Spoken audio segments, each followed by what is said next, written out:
Hello పిల్లలు, స్వాగతం మన హరిహర్ష పోడ్కాస్ట్కు. మనం గత ఎపిసోడ్లో నిజమైన స్నేహితుల గురించి తెలుసుకున్నాం కదా. కానీ ఈరోజు మనం మరో ముఖ్యమైన గుణాన్ని గురించి మాట్లాడుకోవాలి. అదే నమ్మకం.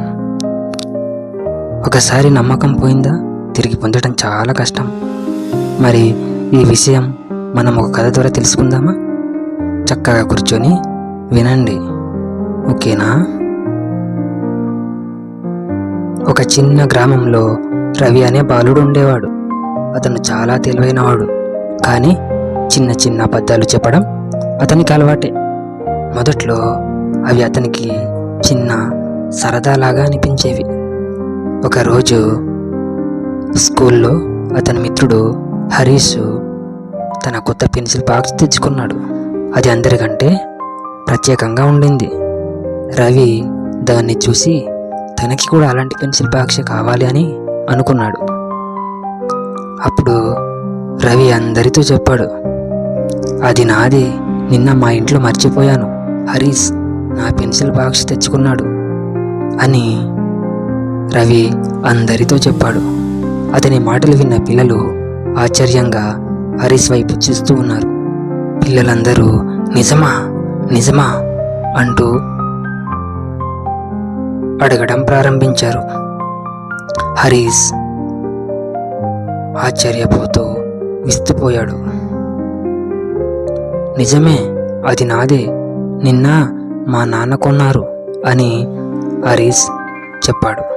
కానీ రవి తన మాట మార్చలేదు. అందరూ అతని మాటే నమ్మారు. చివరకు హరీష్ తన పెన్సిల్ బాక్స్ను వదిలేసి వెళ్ళిపోయాడు. అంతలోనే రవి తండ్రి స్కూల్కి వచ్చి నిజం బయట పెట్టాడు. రవి, నీది కాదు, అబద్ధం చెప్పడం చాలా తప్పు. నమ్మకం పోయిన తర్వాత అది తిరిగి పొందడం చాలా కష్టం అని రవి తండ్రి రవితో చెప్పాడు. ఇది విన్న స్కూల్ పిల్లలు ఆశ్చర్యపోయారు. అందరూ రవిని నమ్మేశాం, కానీ ఆయన అబద్ధం చెప్పాడా? నువ్వు అబద్ధం చెప్పావని తెలియడంతో ఇకపై నీ మాటలు ఎవ్వరు నమ్మరు రవి అని హరీష్ చెప్పాడు. రవి సిగ్గుతో తలదించుకున్నాడు. అతనికి ఒక పెద్ద గుణపాఠం లభించింది. పిల్లలు, ఈ కథ మనకేం చెప్తుంది? నమ్మకాన్ని కోల్పోయిన వాడు తిరిగి దాన్ని పొందడం చాలా కష్టమైంది. అబద్ధం చెప్పడం చాలా చిన్న విషయం అనిపించవచ్చు, కానీ అది నెమ్మదిగా మన నమ్మకాన్ని నాశనం చేస్తుంది. కనుక ఎప్పుడు నిజాయితీగా ఉండండి. మీకు ఈ కథ నచ్చిందా? అలా అయితే మా హరిహర్ష పోడ్కాస్ట్ను ఫాలో అవ్వండి, లైక్ చేయండి, ఇంకా మీ స్నేహితులతో షేర్ చేయండి.